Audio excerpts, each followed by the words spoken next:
How's it going? It's the best job in rugby for me, yeah. Come on, boys. No, you're all right. Even on the very bad days? Yes. Thank God, good. And there have been lots of those since Wales last won a Six Nations match. Good, yeah. I believe it was Italy away in 2023. 14 games ago. Yeah, it's tough, that. Yeah. In that time, you may have heard, Welsh rugby has been in chaos. It's been coming. People have stopped caring. The loss of a regional club sanctioned, its members divided. In terms of professional rugby, we don't have a plan B. The only constant are the enduring symbols of glory, the players whose careers have spanned the rise and fall. Grand Slam 2019. Semi-final, Rugby World Cup 2019. Welsh record of 7 tries in 2019 at the World Cup. Number 1 in the world 2019. And a championship in 2021. Not bad. A lifetime ago.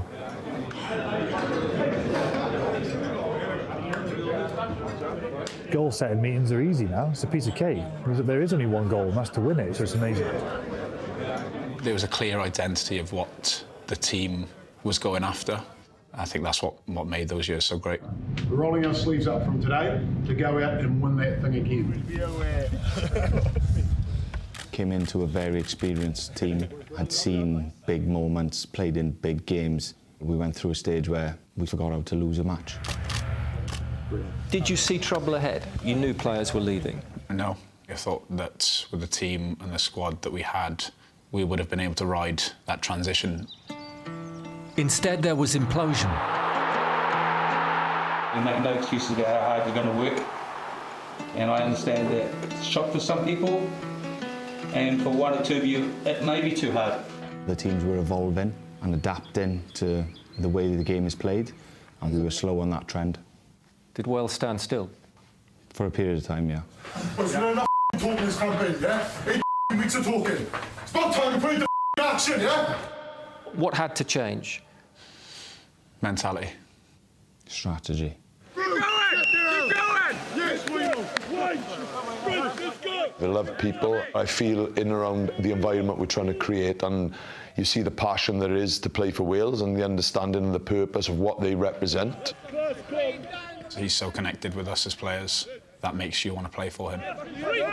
I truly can see where this group can go, but I understand that this is going to be done by our public, the community, the team, and getting unification as a nation. Mr. Speaker, Welsh rugby is in crisis. The last month has brought a record-low Six Nations attendance, government inquisitions, the sense things will only worsen before they get better. It frustrates every player, every coach, every fan. Which brings us back to the one constant, who know the team cannot follow the same pattern. What's more concerning, losing games, losing support? Losing games. You're not using the off-field issues as a reason for where the Wales team are right now. And many would say that's exactly the reason for where Wales are now. Yeah. Because of all that's gone around the game. Yeah, some people could say that. I don't believe that what is happening above us, if you like, or outside of us, has a real big effect on what we're doing in here. If the team aren't affected by things outside, the team now have the responsibility to turn things around for Wales. As we always have had the responsibility to do. What would be the bigger achievement, being part of a Grand Slam team or turning things around now with this Wales? I'd struggle to answer that, honestly. To be able to leave this squad in a better place, then yeah, that would be a great achievement, yeah. That's the target? Of course it is. It's a big pressure to have. It is, but that's top-level sport, that's elite sport. Us performing will lift the game in Wales, and that's our sole focus.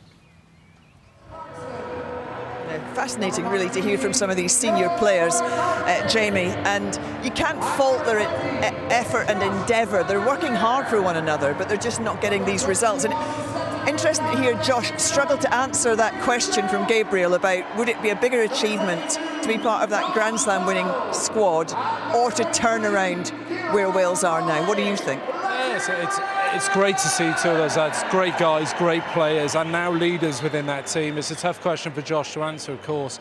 First of all, massive credit to the players amidst a lot of uncertainty off the field in Welsh rugby, but the role of those players in that squad now is so important, because a lot of younger players are coming into the side.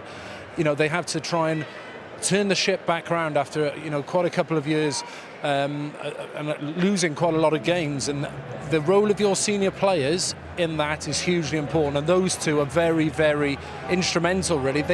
We know 2019, they mentioned it a lot in that video. They've experienced the highs. They know what it takes to win. They know what it takes to be part of a squad that was #1 in the world, to win Grand Slams, to win a championship again in 21. They have to instill that belief in the younger players around them, alongside other experienced players. Derry Lake, David Jenkins, you know, Thomas Williams. There is starting now to see a spine of a team, Dan, and with the younger players coming in, it's going to take time.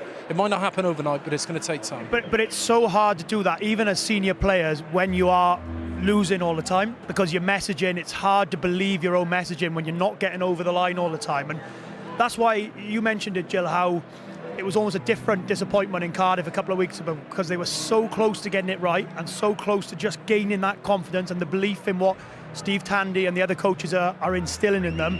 You need a result and you need a performance. Now, they had the performance. The next bit now is just getting a result. So look, are we expecting Wales to win this evening against a resurgent island team here in Dublin, where Wales haven't got a very good record? No. But are we expecting a similar level of performance that they produced in Cardiff a couple of weeks ago? Yes. Leading into a big game against Italy next week. It's something to build on. I think, in truth, you're comparing apples to pears as well here, where, yes, structurally, you know, the academies aren't producing the same players, but we're comparing two completely different things. This group of players compared to the team of the last 15 years. And to write these names down, because there's so many: Warburton, Alan Wynne-Jones, Jamie, Halfpenny, Shane Williams, North, Falatau, John Davis, Reece Priestland. I'm only joking, Biggs, you're in there as well. But these are generational players, and like, they do, you know, when they all came together in a glut, they had this huge success. So like, you do have to take it in isolation around, yes, there's things gone wrong structurally behind the scenes, but also it's just a fallow period, and they need to build their reserves and get back to, you know, getting back to occasional wins and build confidence amongst themselves, where they can get back to those high, lofty heights that they hit over the last 15 years, which will be a huge challenge for any team because of the consistency of what these lads produce. So I think it's an unenviable task in many ways for them, and it hasn't been helped with that structural component that's clearly gone awry in Wales too.